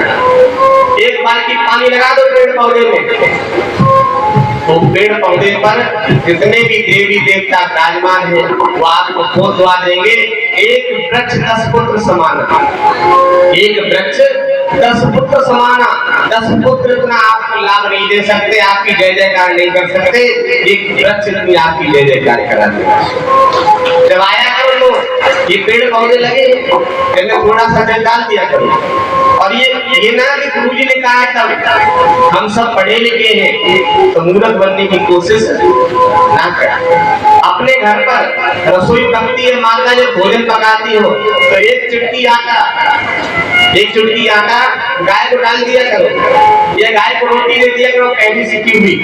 और गाय अगर नहीं है तो एक चुटकी आटा इकट्ठा करते रहो, जब मंगल पाया करो तो गौशाला में गैया मैया खिला दिया करो। ये एक चुटकी आटा हमारे घर से निकलना बहुत जरूरी है, ये गाय का हिस्सा है और वो हम सब खा रहे हैं। कोई बीमारियां बना है, ऐसा कोई शरीर में बीमारियां बनी, हम गाय का हिस्सा खा रहे हैं। इसी सबसे प्रार्थना है बारंबार कि आप सभी सत्संग से जुड़े रहिए और लगन भाव से जुड़िए। अभी हमने पिछले मंदिर बोला, हमने कहा मंदिर का काम शुरू हो जाएगा गुरुवार को, और एक दिन आके अपनी अपनी सेवा कर लेगा। तो मैं देखता ना 2 लोग आए मात्र सेवा में, मात्र 2 लोग। इनको लगा तो गुरुजी मंदिर बनवा रहे। अरे मूर्ख प्राणी, गुरुजी की क्या औकात है गुरुजी मंदिर बनवाएंगे? ये मंदिर बनवाने वाले तो वो ही जो मंदिर बनवा रहे हैं। गुरुजी क्या मंदिर बनवाएंगे? हमें धन की सेवा नहीं मिल रही। ये हरदोई के लोग बैठे हैं, हरदोई वाले, हरदोई के तो जिला हरदोई वाले ये सोमवार को आ जाएंगे पेड़ से, और जैसे मंगल को सत्संग हो हरदोई के लिए। लेकिन ये नहीं सोचते कि एक कोई अगर ईट पकड़ाने आए तो जो सेवा करे नहीं कर ले। मंगल क्या सेवा, मंगल को इतनी भीड़ आती है, अन्य दिन चल के आओ और यहाँ सेवा करके आओ, वो सेवा। हमारे गुरुदेव का मंदिर बना, हमारी मैया ने बहुत मिट्टी डाली है, हमारे पूज्य पिताश्री ने बहुत मिट्टी डाली है। आश्रम बना, संचालक जी बहुत बहुत सेवा की। नीम साल में आश्रम बना, मैंने स्वयं अपने सर पर टोकरी रख के मिट्टी डाली। महाराज जी कहते थे ज्यादा नहीं 5 टोकरी सेवा करो। अरे ये जवान शरीर 5 नहीं, गुरु का आदेश ले जाकर तो 50 टोकरी भी बहुत छोटी बात है। गुरु कहते कहीं सेवा करो। अरे रूठे गुरु ठौर है, गुरु रूठे ना, गुरु की बात थोड़ी सेवा।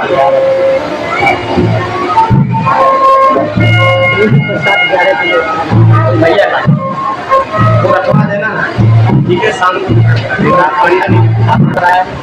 दरबार में सब लोगों का खाता में मालिक के दरबार में सब लोगों का खाता, सब लोगों का खाता भैया, सब लोगों का खाता, सब लोगों का खाता भैया, सब लोगों का खाता। मेरे बाबा के दरबार में सब लोगों का खाता, मेरे बाबा के दरबार में सब लोगों का खाता, सब लोगों का खाता बहना, सब लोगों का खाता, सब लोगों का खाता बहना, सब लोगों का खाता। मेरे मालिक के दरबार में सब लोगों का खाता, मेरे मालिक के दरबार में सब लोगों का खाता। जिसने जैसा कर्म किया है वैसा ही फल पाता, जिसने जैसा कर्म किया है वैसा ही फल पाता, जिसने जैसा कर्म किया है वैसा ही फल पाता, जिसने जैसा कर्म किया है वैसा ही फल पाता। मेरे बाबा के दरबार, मेरे बाबा के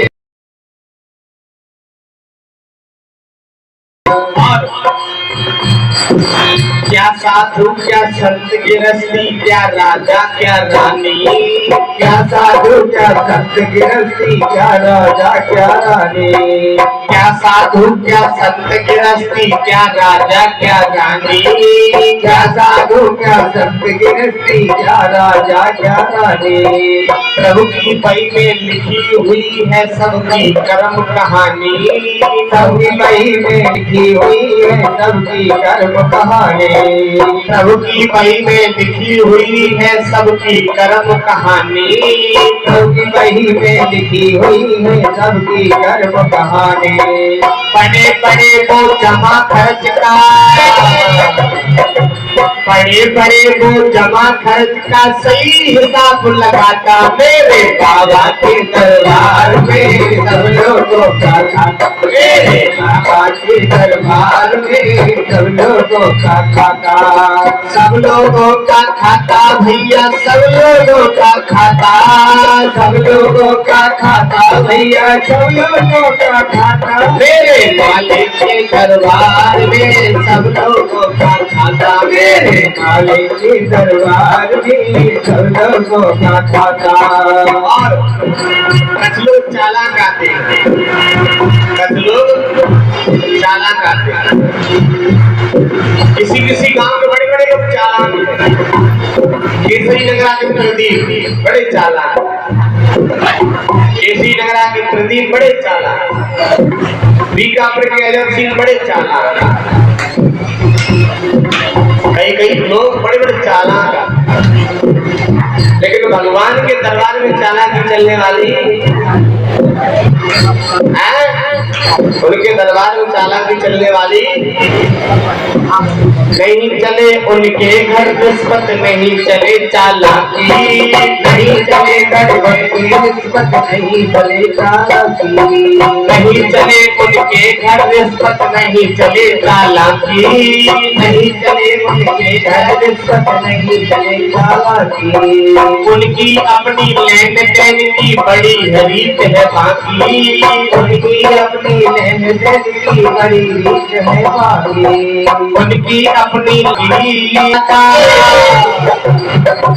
उनकी नैया पार लगाता पापी से डूब जाता, मेरे बाबा के दरबार में सब लोगों का खाता, मेरे बाबा के दरबार में सब लोगों का खाता, सब लोगों का खाता भैया, सब लोगों का खाता, सब लोगों का खाता भैया, सब लोगों का खाता। मेरे मालिक के दरबार में सब लोगों का खाता, मेरे मालिक के दरबार में सब लोगों का खाता।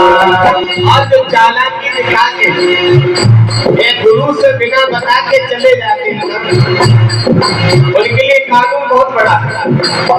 ऐसे गुरु जी तो निकल ही ना चला करो, गुरु जी सब जानते दिखा के गुरु से चले जाए, उनके लिए कानून बहुत बड़ा है।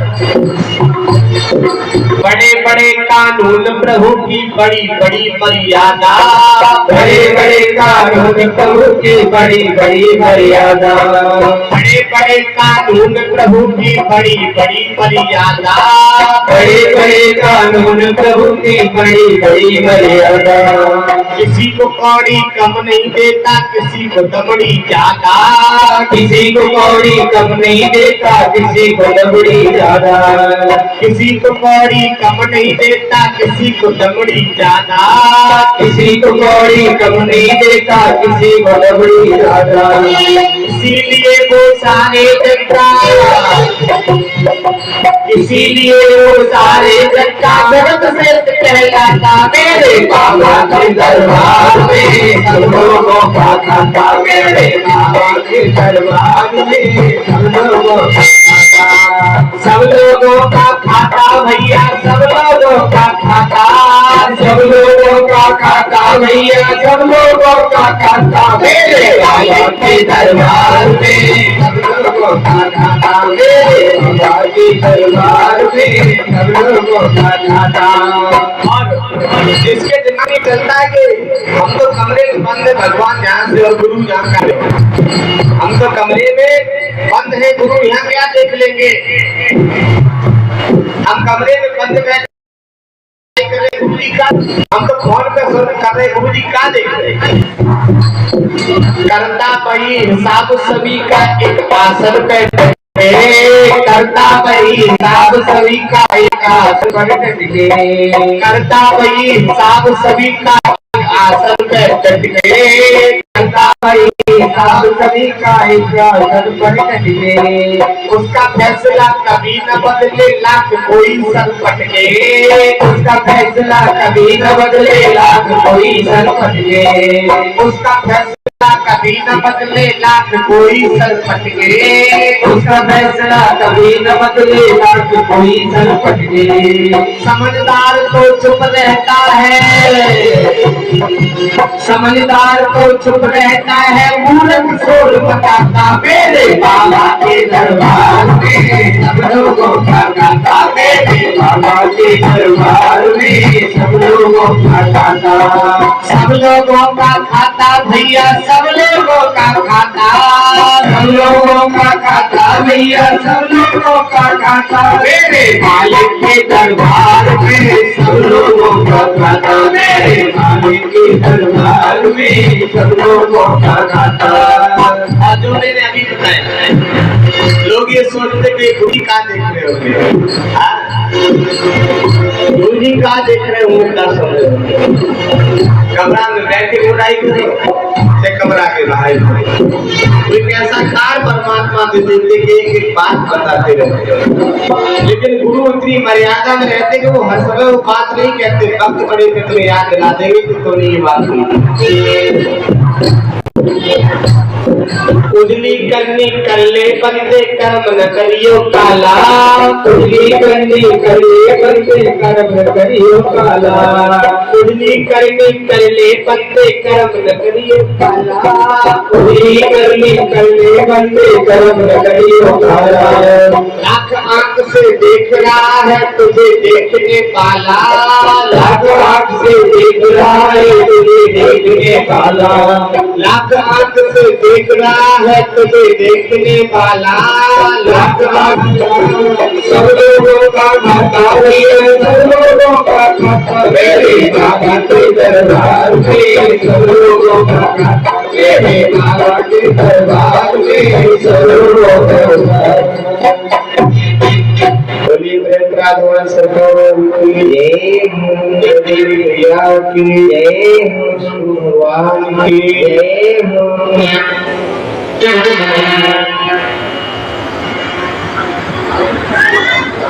आज का याद है, आज का याद है, आज का नहीं ये कंफ्यूजन हलवा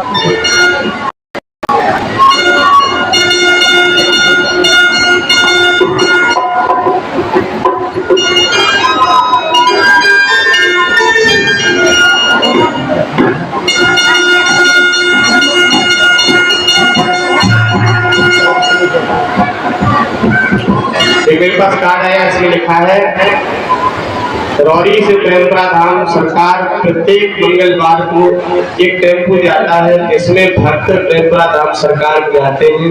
आज लगभग 11:55 पे प्रातः ऑटो प्रेमपुरा धाम सरकार के लिए भक्तों को बैठाल के आ रहा था, तभी धुमरी से पीछे चकोरी प्लांट पर ऑटो का पिछला वाला टायर फट गया। इस पिछला वाला टायर निकल गया, सॉरी पिछला वाला टायर निकल गया जो काफी दूर जाकर गिरा और किसी प्रकार से किसी भक्त को बिल्कुल भी चोट नहीं आई। बाबा और गुरु जी की कृपा से सभी ठीक है।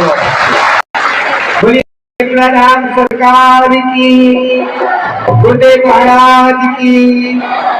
देखिए भगवान की बड़ी कृपा है।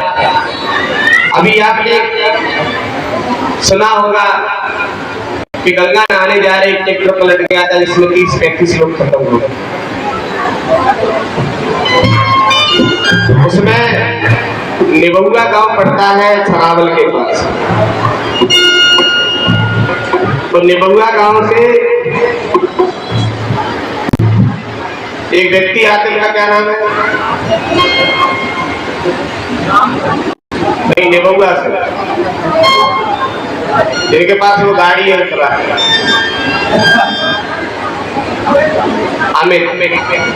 अमित निबुआ के आते हैं। तो उनकी माता जी ने एक ऐसा संदेश दिया साफ चौका। निबुआ वालों की नंसार है कसा गांव, जिस गांव के लोग खत्म हुए।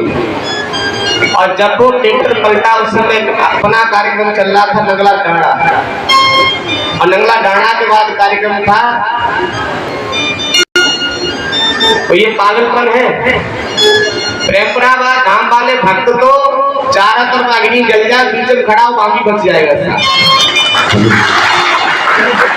वहां भी आज आए गौरी के साथ कोई आया है वहां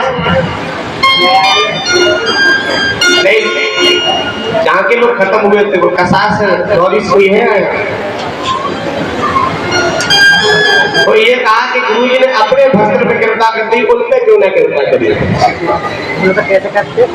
एक बात बता, हमारा तो काम अरदास लगाने का है, तुम लगाते रहते हैं और फिर भी ना समझो, फिर भी तरह की सत्संग छोड़ दोगे तो तब तक घर में ऐसा कोई काम पैसा खर्च हो जाएगा। और जो व्यक्ति दो मंगल पीछे पड़ेंगे, अब 20 दिन सत्संग ना करो, 20 दिन गेहूं काटो, लेकिन 2 दिन को अपना बोलो सत्संग मत छोड़ो। मंगल दिन भूसा धो, सोमवार दिन सर कर दो ट्रैक्टर वाले से, मंगल दिन भूसा डालो, फिर क्या होगा? 3 ट्रॉली भूसा डाल पाओ, 3 रह जाएंगे, तब तक आंधी आ जाएगी, उड़ जाएगी। फिर पता क्या करेंगे? क्या करेंगे? वो तो बहुत बड़ी कृपा भाई। आज अगर सत्संग में चले जाते तो जो उड़ जाते। अरे नूरों की खेती कराते हैं गौशाला की वजह से आश्रम की, लेकिन आज तक कभी मंगल का सत्संग मत छोड़ना, न गेहूं के चक्कर में छोड़ दो, हमारा नुकसान नहीं करोगे आप। देखो हमारे पास तो जगह कम पड़ गई सालों, हमारे पास तो पांडा छोटा पड़ता चला जा रहा है। तो ये मत सोचना कि महाराज जी का जो स्वार्थ है, हम धर्म छोड़ देते तो हमारा नुकसान हो जाता। हम धर्म ना छोड़े। अगर हम 1 घंटे डेली काम ज्यादा कर ले तो 6 घंटे कर लेंगे हम, हमारा मंगल का दिन तो वैसे ही बच जाएगा। सोमवार थोड़ी ज्यादा मेहनत कर लेते।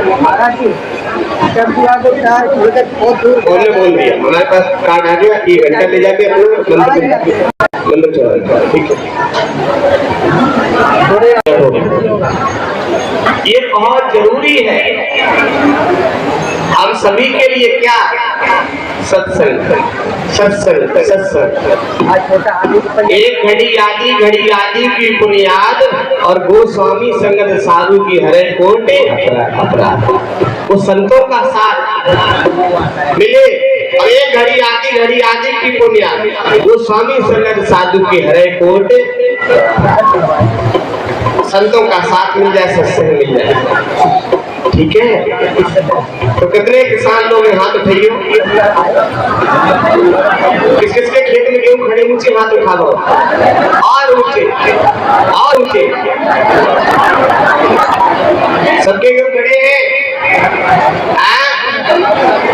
आश्रम में गेहूं लेके आओगे, हमको लेके आएगो। जब पूरी साल भंडारा चलते हैं आश्रम में, अब सबने आश्रम की गले साथ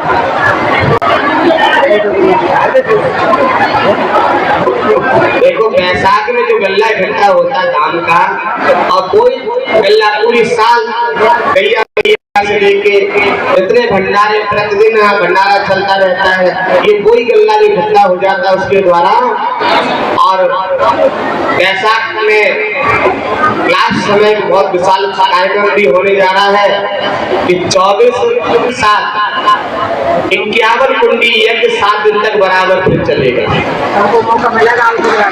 जिन्होंने आहुति नहीं लगा पाई है, जो कोई बाहर है, वो अब अगले यज्ञ में भाग जरूर ले लेना। और उस समय हमारे बच्चे बच्चियों की छुट्टी भी होगी, तो उस समय ये 24 मई से लेके और 7 दिन तक लगातार ये अनुष्ठान चलेगा। 24 से लेके 20 बराबर 7 दिन तक यज्ञ चलेगा, 51 कुंडी, और 7 दिन तक श्रीमद् भागवत, और साथ ही साथ संत सम्मेलन भी चलेगा इस बार के बड़े बड़े संत बुलाए जाएंगे और उनका भी बीच कार्यक्रम किया जाएगा। और ये कथा जो होने जा रही है महाराज जी, ये कथा की यात्रा बहुत विशाल है। कलश यात्रा जो है वो 3 दिन पहले निकाली जाएगी, 21 तारीख को। ध्यान से सुनो, 24 तारीख से 51 कुंडी यज्ञ प्रारंभ होगा। उसकी जो कलश यात्रा है वो 21 मई को निकलेगी यहाँ से गंगा जी के लिए, और गंगा जी पर कम से कम 3000 भक्त ले जाएंगे हम। कलश लेके 251 कलश उठवाएंगे, जिसमें माताएं बहन भाई यहाँ से गंगा जी पर जाएंगे। गंगा जी जाने का जो नियम होगा, बहन को बराबर पैदल नहीं चलना पड़ेगा, जिसमें लगभग 250 गाड़ियां हम साथ ले जाएंगे। वो यात्रा के लिए जौन सा जिला पहुंचेगा उस जिला का हम परमिशन करा के और एक गाड़ी पुलिस साथ रखेंगे, ताकि कितने लोगों के साथ के डिस्टेंस जो थाना पड़ेगा उस थाना से हम पुलिस साथ ले लेंगे। और इतनी भीड़ के साथ 21 तारीख को हम लोग निकलेंगे। 22 तारीख की पूर्णमासी पड़ी है, गंगा स्नान की पूर्णिमा है, व्रत की पूर्णिमा पड़ी है। 22 तारीख को हम लोग गंगा जी पर पहुंच के स्नान ध्वज बना के कलश भरेंगे, और 22 को वहां से फिर चलेंगे, 23 को वापस आश्रम पे आ जाएंगे, और 24 तारीख अनुष्ठान शुरू हो जाएगा। ये कब होगा? अप्रैल में नहीं, मई में है। अभी तो 2.25 महीना है, बउआ बहू ले आएंगे, 1 के 2 रह जाएंगे। आपको घर में खुशी हो जाएगी, लाला आ जाएगा, तब तक आप घर में बिटिया आ जाएगी। अभी 2.25 महीना है, दूसरे की काका हमारे घर में खुद ही एक बहू आ जाएगी। 17 तारीख आप सबको हम दावत खिलाएंगे। पूज्य बड़े भाई हमारे 2012 में ब्रह्मलीन हो गए थे, उनके 3 बच्चे हैं। एक बेटे का हमने विवाह कर दिया था, और 2 बच्चों की जिम्मेवारी अभी दास की है। तो 18 तारीख को उस बेटे का विवाह है, 18 अप्रैल का। तो 17 अप्रैल को तुम जाना कहो भैया गुरुजी ने भतीजे के ब्याह में दावत न खिलाई। तो इसी धाम पर गेस्ट हाउस बनवा देंगे, उस दिन धाम में गेस्ट हाउस बनवा देंगे, वो सुना वो सिस्टम लगवा देंगे भैया आराम से। तब तक तो एक तो बहू आश्रम में और बढ़ जाएगी, सही है कि ना? तब तक कार्यक्रम हो, तब तक एक बहू आ जाएगी। मैंने तो सब भाइयों से, सब परिवार से कहा है मैंने कहा सिर्फ तुम तन की सेवा करते रहो, धन की सेवा करने के लिए अकेला दास किसी को कोई कष्ट नहीं होने देंगे, केवल तन की सेवा करते रहो। और किसी की भी बेटी हो, जैसे कह रहा हूं विवाह करने के लिए मैं तैयार हूं, किसी की बेटी हो विवाह करने के लिए मैं तैयार हूं। तो भैया कलश यात्रा जो निकलेगी, कोई माँ 2 किलोमीटर चलेगी, कोई माँ 5 किलोमीटर चलेगी। ऐसा नहीं कलश रख लिया तो पैदल पैदल चलती चली जा रही है, उसमें बीच बीच में हम चेंज कराते रहेंगे उसमें। और 5 कन्याएं होंगी जो कलश ले जाएंगी, प्रधान कलश वो क्यों रहेंगे, हमारी माताएं भी उठा लेंगी। उठाओगी? अरे तुम कहो तो 5 से भरवा देंगे, तो उसमें क्या बन छोड़ो, लागत कर। और सुनो, साथ ही साथ भंडारा साथ में होगा, ऐसा नहीं हम मिलके जाएंगे, भंडारा साथ में होगा। 5000 पैकेट पानी के साथ में होंगे, गर्मी का टाइम होगा, किसी को पानी मांगने की आवश्यकता नहीं पड़ेगी। तब तक हमारे ये सब पहरेदार 100 पहरेदार इसी बात में आगे पीछे दौड़ते रहेंगे कि पानी किसी को चाहिए तो पानी चाहिए तो। बहुत सुंदर व्यवस्था बना के यहाँ से गंगा जी पर ले चलेंगे, और रास्ता में जितनी मिठाई पड़ेगी वो सब ये खिलाएंगे। वही जिम्मेदारी है ना, संजीव ने ये कहा जितनी लोग मिठाई खा सके रास्ता में, जहाँ ठहरेंगे वहां मिठाई संजीव खिलाएंगे। और भंडारे की जिम्मेवारी नहीं पंडित जी ने, तो बाद में हमने पंडित जी से कही पंडित जी 3000 लोग जाएंगे, 3 दिन रुकेंगे, और 3 दिन में दोनों टाइम भंडारा चले वो 6 बार होगा। अब 6 दिया 18,000 लोगों ने भंडारा को सिर्फ पंडित जी कभी बोले तो हमें तुमका जाना देख लो, आटा लेकर रस्सी बना देंगे। कम से कम 10 क्विंटल आटे का भंडारा, और भंडारा ऐसा नहीं होगा कि अपने लोग खाएंगे, जहाँ ठहरेंगे वहाँ क्षेत्र के भी लोग आ जाए, वो भी प्रसाद पाएंगे, वो भी प्रसाद। हमारी माताएं अब एक पीली साड़ी खरीद ली, पीली साड़ी है, इधर पीले कपड़े किसके सिपर है, अभी यकीन बनवाए होंगे ना आराम से, और अब जिस पर नहीं है वो भी खरीद ले। और इस कथा में टोकन के द्वारा बैठ पाओगे तुम। ये जो भागवत होगी ये पांडाल ऐसा नहीं रहेगा, अब यार पांडाल का नजारा ही अलग होगा। आपकी बार पांडाल का नजारा ही अलग होगा। अगर पानी पी लो है तो पांडाल में से जाओगे और लौट के पांडाल में आओगे। टॉयलेट करनी जानी तो ऐसे गेट बनेंगे वहां के भीतर सीधे टॉयलेट पे जाओ, लौट के आओगे पांडाल में, बाहर नहीं जा सकते। इस बार ऐसी व्यवस्था पीने का, जब घुस जाओ भीतर सीधे जहां तक चले जाओ, जहां मिला वहां पिया, फिर लौट के आओगे पांडाल में। अभी 21, 22, 23 दिसंबर को किया था प्रोग्राम, देखा था आपने, जिधर से घुसो उधर से निकल नहीं सकते थे, वो तो टेम्परेरी था, ये परमानेंट बना देना। जाओ बैठो जाके, हाँ जाओ, ठीक है, आपकी यात्रा सुमंगल में हो। और बताओ, ठीक है, एकदम मंगल स्वागत है तुम्हारा। और बताओ, एक नाम का है, नाम का तो नाम का कौन, भैया गेटमैन गुड्डी देवी की गाड़ी निकाल दो बाहर, जा रही है, ठीक है, एक भैया चले जाओ उनकी गाड़ी निकलवा देगा। गेट में जो देखते हैं कि शरीर देख के कैसे करे निकल जाओ, माते भूसा अगर गुड्डी देवी तो घड़ी है ना, गुड्डी देवी बोलो ये क्या है। अब सत्संग छोड़ के अगले मंगल फिर कीर्तन करेंगे। अरे मां साहब संतों को दक्षिणा दे रहे हैं, हम पंचायत का पास दे रही, हम दे देंगे।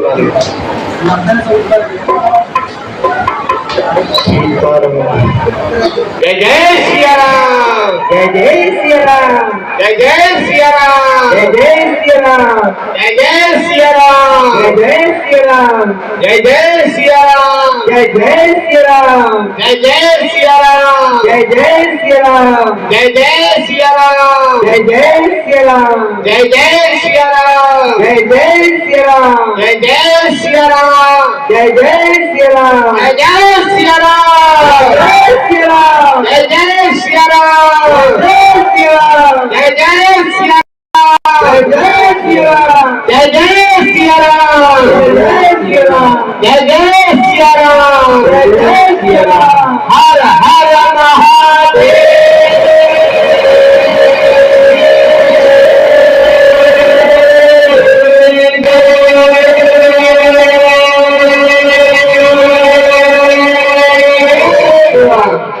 जय जय सिया राम, जय जय सिया राम, जय सिया राम, जय जय सिया राम, जय जय सिया राम, जय जय सिया राम, जय जय सिया राम, जय जय सिया राम, जय जय सिया राम, जय जय सिया राम, जय जय सिया राम, जय जय सिया राम, जय सिया राम,